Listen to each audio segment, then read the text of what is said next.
Bon, les amis, on est parti pour regarder cette vidéo sur laquelle est-ce que je suis tombé. Alors, vidéo qui va être très intéressante, sur laquelle je vais pouvoir très largement développer. On est parti. Croit que le noir est inférieur. Et le noir lui-même pense qu'il est inférieur. Ma mère, pendant très longtemps, elle a divinisé les blancs. C'est une dinguerie ce qu'il dit, tellement vrai. Moi aussi, quand j'étais petit, mes parents me disaient il faut prendre exemple sur les blancs parce qu'ils réussissent bien à l'école. Déjà, pour les propos de Gims, alors, c'est pas qu'on croit que le noir est inférieur. Et c'est pas que le noir croit qu'il est inférieur, mais c'est que le noir s'est défini à la négative du blanc. C'est pour ça qu'on voit énormément de comportements, que ce soit dans des milieux tels que les banlieues, ou des milieux qui sont parfois précaires, qui viendraient dire que lire, c'est une activité de blanc. Alors qu'il y a énormément de richesses qui sont fournies aux gens, mais personne n'envoie ses enfants à la bibliothèque. Personne n'essaye d'instruire ses enfants. Il y a peu de personnes qui font ça. Pourtant, il y a énormément de richesses qui sont fournies gratuitement par le gouvernement. S'inscrire à la bibliothèque, ça coûte pas beaucoup d'argent. Mais c'est juste que dans certains milieux, notamment des banlieues, on cultive de très mauvaises idées qui viennent stigmatiser les jeunes noirs et qui leur font inculquer dès leur plus jeune âge que leur principal ennemi est leur couleur de peau et que c'est ça qui va faire en sorte qu'ils ne vont pas évoluer.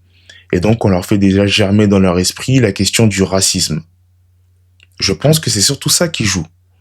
C'est pas forcément que les blancs sont vénérés. Pour moi, c'est pas ça. Surtout que il y a énormément de comportements qu'on associe au blanc et que le noir s'est défini durant toute son enfance à la négative du blanc, notamment dans son adolescence, en mettant à chaque fois la question du racisme et non la question de est-ce que c'est ma faute, qu'est-ce que je pourrais améliorer. C'est à chaque fois je suis un homme noir en France et je dois prendre compte de cette différence. Parce qu'ils se comportent correctement, etc. En fait, le blanc, comme il dit Gims, c'est vrai qu'on le vénérait. Nos parents disaient que les blancs, voilà, c'est des gens qui sont intelligents, qui ont des grands moyens financiers, qui nous donnent une chance pour venir ici, etc. Et tout. Et c'est un peu triste parce que ça nous a fait perdre confiance en nous. Je pense que c'est pas une question de le vénérer, c'est juste une question de, écoute, tu es dans un pays qui n'est pas le tien de base. Tu cherches à t'intégrer, à te développer, et tu vois quels sont les moyens de pouvoir avoir une bonne vie, de pouvoir bien profiter dans sa vie.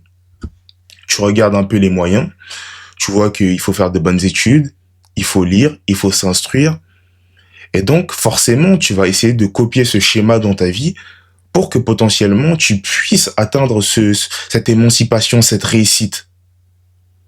C'est juste ça, c'est aussi simple que ça. Et il y a eu énormément de modèles d'immigration qui ont copié cela. Que ce soit des gens qui ont immigré d'Europe jusqu'en France, que ce soit des gens qui étaient asiatiques, qui ont immigré d'asiatique jusqu'en France. Et pour moi, la question, c'est pas de se dire, est-ce que le noir est victimisé? Non, non. C'est juste de copier un modèle de réussite, un modèle qui a fonctionné, c'est-à-dire s'instruire, se développer, faire de hautes études pour aspirer à un haut métier parce qu'on voit de manière évidente qu'en France, l'un des moyens les plus évidents pour réussir, c'est de faire des études. On voit que c'est un pays de diplômes. On voit que les Français qui ont pu avoir de bonnes vies ont eu des bonnes vies parce qu'ils ont fait des études. Donc, copier ce schéma, je ne vois pas ce qu'il y a de mal. Je ne vois pas en quoi c'est vénéré d'essayer de copier ce schéma dans sa vie. Et je ne vois pas pourquoi est-ce que tes parents vont vénérer les Blancs alors que dire que ce schéma est une réussite, ce n'est en rien vénéré finalement. Donc, je ne comprends pas jusqu'à là. Après, je peux comprendre cette idée de oui, le noir se victimise trop ou le noir se met des barrières. Évidemment, c'est vrai qu'il se met des barrières. Parce que justement, il a associé certains comportements à des comportements de blanc en se définissant à la négative du blanc. Les noirs, c'est pire. Donne une chance d'émancipation sociale à un noir, tu vas voir ce qu'il va se faire. Mais des chances d'émancipation, t'en as des dizaines. Pour moi, t'en as des dizaines.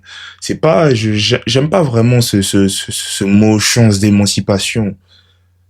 Il y a plein de bibliothèques partout. Il y a des bibliothèques qui sont même brûlées dans ce pays. J'aime pas vraiment ce terme-là. Il y a des bibliothèques partout. Il y a énormément de possibilités. C'est surtout une question d'entourage et de ce qu'on fait inculquer aux gens. C'est ça le plus grand ennemi auquel se retrouve confrontée généralement la personne noire ou l'immigré de manière générale. C'est vraiment la question de avec qui il traîne, qu'est-ce qu'on lui fait inculquer. Si demain il traîne, il fréquente des personnes qui ont cette idée de se développer, peu importe sa couleur de peau, il se développera, c'est sûr et certain. C'est juste la question de l'entourage, des gens que tu fréquentes, de voir autre chose, de penser différemment. C'est pas une question uniquement de couleur de peau ici pour moi. En termes de créativité, en termes de communication, en termes de philosophie, en termes d'innovation. Bon là, les Noirs, ils sont trop sous-estimés. Bon là, qu'est-ce qu'ils peuvent vous faire? Déjà en termes de mémorisation, ça a été su comme quoi le Noir a une capacité de retenir l'information très facilement. C'est pour ça qu'il y en a beaucoup qui réussissent en droit. Il y en a énormément, même qui viennent du pays, qui viennent en Europe, ils étudient le droit et ils tapent des masters. Et qui viennent du pays tout simplement parce que déjà, la chose à comprendre, pourquoi est-ce que des fois on a l'impression que le noir qui vient d'Afrique a plus de pourcentage de réussite que le noir qui vient de banlieue. Lui déjà dans son esprit, il est dans une forme d'entonnoir. Il sait très bien qu'il a une chance inouïe de pouvoir se développer et d'offrir un meilleur quotidien à sa famille parce que les conditions de vie là où il est sont très difficiles. Donc il vient en France. Il n'est pas né en France. Il a vécu dans des conditions de vie qui étaient très difficiles. Il est déjà né dans un milieu où on ne lui a pas fait inculquer de mauvaises idées. Parce que, principalement, il a grandi avec des gens qui avaient la même couleur de peau que lui. Donc, il ne s'est pas défini à la négative du blanc, comme aurait pu le faire, justement, le noir qui est né dans la banlieue. Pour lui, chaque opportunité est bonne à prendre. Tout est possible. Tout est possible. C'est pour ça que je comprends pas la question de l'émancipation sociale dont il parlait tout à l'heure, alors que quand tu nais en France, déjà, quand tu nais en France avec une connexion Internet, que tu as des livres numériques, que tu as tout à ta disposition pour te développer, me parler encore de couleur de peau, je trouve ça un peu grossier. Ça, c'est mon avis là-dessus. C'est mon avis là-dessus. On est avec des iPhones, on a Internet, on a une prolifération d'écrans. Quelle est la raison qui explique ton non-développement? Quelle est la raison? Il n'y en a pas pour moi. Tu peux t'éduquer de bien des façons aujourd'hui. Donc lui, de son côté, le noir qui vient d'Afrique, il sait qu'il a une opportunité immense de pouvoir se développer. Donc il fait les bonnes actions, il fait les bonnes choses et il se développe. Parce que pour lui, ça représente une chance inouïe. Il n'a pas grandi avec tout ça. Donc il saisit les opportunités. C'est aussi simple que ça. C'est aussi simple que ça. Ils retiennent facilement l'information. Et surtout, dans son esprit, il n'a pas été bridé. On lui a pas fait croire que lire était une activité de blanc. On ne lui a pas fait croire qu'il y avait certaines choses qui étaient uniquement réservées aux blancs. Il a grandi avec le fait que je peux faire tout ce que je veux, je suis libre, je ne suis pas restreint par ma couleur de peau. Voilà. Et ils ont une philosophie de vie très précise. Et très souvent, les beaux discours, on les entend chez eux. Très souvent, les beaux discours, et même quand il faut motiver des troupes, ils sont influents. Moi, quand j'ai besoin d'écouter une vidéo de motivation, c'est un Renoir que je dois écouter. Ça motive. Moi, ça c'est vague un peu. Je sais pas. Ça m'a l'air vague un peu parce que moi personnellement, que ce soit un noir, j'écoute surtout des personnes inspirantes. Hein. Peu importe leur couleur de peau. Quand la personne m'inspire et que j'ai eu vraiment une très bonne accroche avec elle, je vais écouter ses vidéos de motivation. Il y a des personnes noires que je trouve très inspirantes. Il y a des personnes blanches que je trouve aussi inspirantes. Je ne fais pas de distinction précise. Moi, c'est juste à l'inspiration, le feeling que j'ai, le sentiment que j'ai lorsque j'écoute cette personne en train de parler, à quel point elle me renvoie certaines idées qui sont bonnes. C'est aussi simple que ça. Mais après ça, c'est subjectif. Hein. Je suis désolé, j'écoute un maghrébin ou un blanc ou un asiatique dans une vidéo de motivation. Ça me fait du chaud froid, j'ai envie de dormir. Le Renoir, tu vois, il y a de l'âme quand il parle. Il y a de l'âme. Même dans artistiquement parlant, ils sont trop forts. Même dans la danse c'est une forme d'intelligence. Les plus grands psychopédagogues ont dit que la danse est une forme d'intelligence. C'est de l'intelligence en fait. La capacité à bouger son corps dans un rythme précis, c'est une intelligence de fou. Donc arrêtez de sous-estimer. Bon là, la société a trop sous-estimé. Même nous les rebeux, on nous a trop sous-estimés. On nous a trop fait passer pour des gens incapables, alors qu'on a une grande... Pour moi, c'est pas que on les a fait passer pour des gens incapables, c'est que eux-mêmes se font passer pour des gens incapables dans leur esprit, se sous-estiment eux-mêmes par des comportements. C'est eux-mêmes qui se sous-estiment, je vous le garantis. Pour moi, tout ça, le premier problème de cette impression que les Noirs sont sous-estimés, ce n'est pas les Blancs, c'est eux-mêmes qui se sous-estiment. C'est eux-mêmes qui se disent dans leur esprit qu'il y a des limites. Alors qu'il n'y a pas de limites. Tu peux apprendre tous les jours. Il suffit juste de te remettre en question, de revoir ton mode de pensée, de te développer, de fréquenter les bonnes personnes. Pour moi, ce n'est pas une question de les blancs ont sous-estimé telle ou telle personne. C'est faux. Ça n'a jamais été aussi facile pour une personne de se développer, de trouver du travail et de s'émanciper. Franchement, je suis pas du tout d'accord avec ce discours qui viendra dire qu'on les a sous-estimés. Non, eux-mêmes se sous-estiment déjà à la base. Eux-mêmes se sous-estiment. Ils voient des dizaines et des dizaines de personnes qui ont pu réussir de nos jours, mais n'ouvrent juste pas les yeux, ne creusent peut-être pas au bon endroit, ne se posent peut-être pas les bonnes questions, n'essayent pas d'ouvrir leur esprit. Et le problème, c'est que, à la fois, j'ai dit qu'effectivement, on vit dans un monde où tout est possible, mais à la fois, je tiens aussi à préciser qu'il y a une prolifération d'écrans évidente de nos jours. Et cette prolifération d'écrans, elle donne lieu à l'arrivée d'applications comme TikTok, où tes pour toi peuvent influencer la personne que tu vas être demain.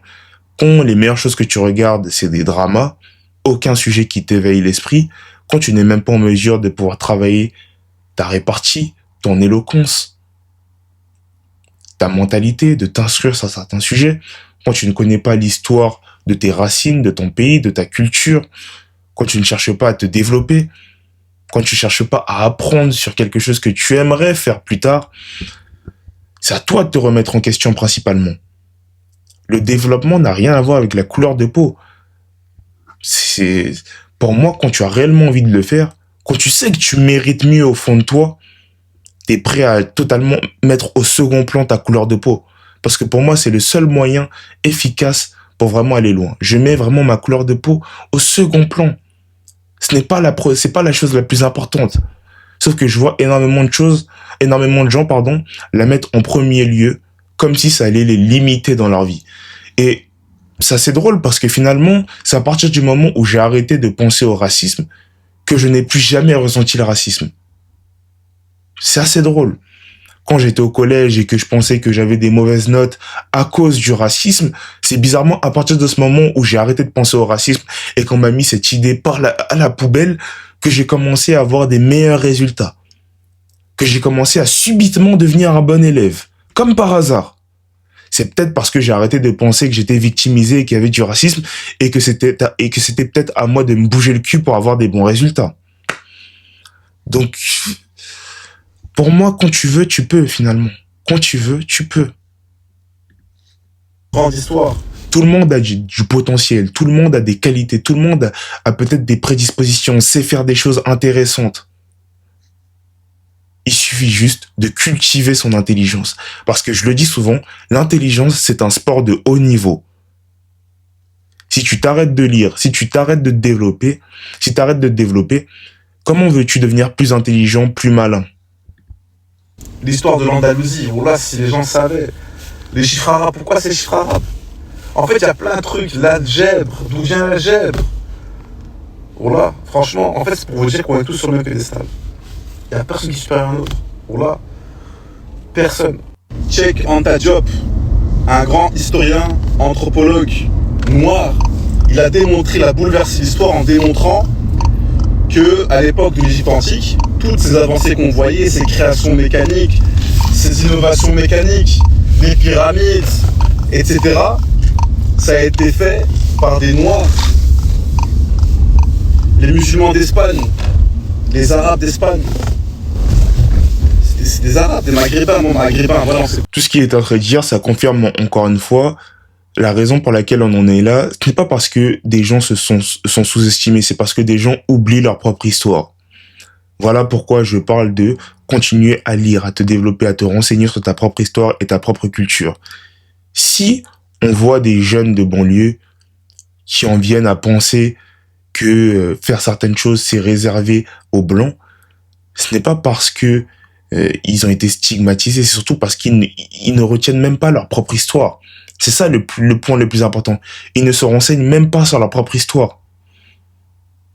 Ils ne se renseignent même pas sur leur culture. Ils sont dépourvus de toute connaissance. C'est ça le plus triste dans tout ça. C'est qu'ils sont réellement dépourvus de toute connaissance. Ce faisant, ils deviennent des idiots, des coquilles vides qui ne veulent même plus réfléchir. Et regardez justement tout ça. Des choses qui ne sont jamais relevées, qu'ils oublient complètement. Compris. Ils ont régné pendant 700 ans en Espagne. Et à chaque fois, on va nous parler de la question financière, alors que la question financière n'est même pas la plus importante pour moi. Sachant que toute connaissance en ce monde peut être retrouvée dans des livres. Les gens se rendent tellement pas compte de l'importance des livres. Il y a des gens qui ont inscrit des connaissances de des années, de 15 ans de vie dans des livres. Et vous sous-estimez cette connaissance. Des livres que vous pouvez avoir gratuitement à la bibliothèque. Mais le problème, c'est que quand tu nais dans une banlieue, quand tu fréquentes certaines personnes et qu'on te dit que faire ça, c'est pour les blancs, eh bien, quand tu vas dans la bibliothèque et que tu croises ces gars-là à la sortie de la bibliothèque et tu te dis, ah, t'étais à la bibliothèque? Ah, tu nous fais le blanc. Parce que eux sont incultes. C'est ça, la réalité. Ils ont fait des dingueries. En termes de technologie, en termes de recherche, en termes d'innovation. Bref, c'est pour vous dire, on est tous égaux. Que si vous donnez la même éducation à tous. Mais bien sûr que vous êtes tous égaux. Enfin, comment est-ce que vous pouvez croire au racisme alors que le racisme, pour moi, littéralement, penser que tu es supérieur à une personne par rapport à la couleur de peau, c'est basé sur le néant. Ça n'existe pas pour moi. Je ne pourrais jamais croire en une personne qui pense qu'il est supérieur à moi parce qu'il a une couleur de peau qui est différente de la mienne. Ça n'a pas de sens précis pour moi. Ce n'est basé sur rien. Mais c'est mon avis là-dessus. Et même si tu tombes sur quelqu'un qui est raciste, ça ne va rien changer à ta vie. Tu vas continuer à avancer. Les gens se posent beaucoup trop de questions pour rien, selon moi. Les gens se mettent des limites pour rien, selon moi. C'est mon avis là-dessus.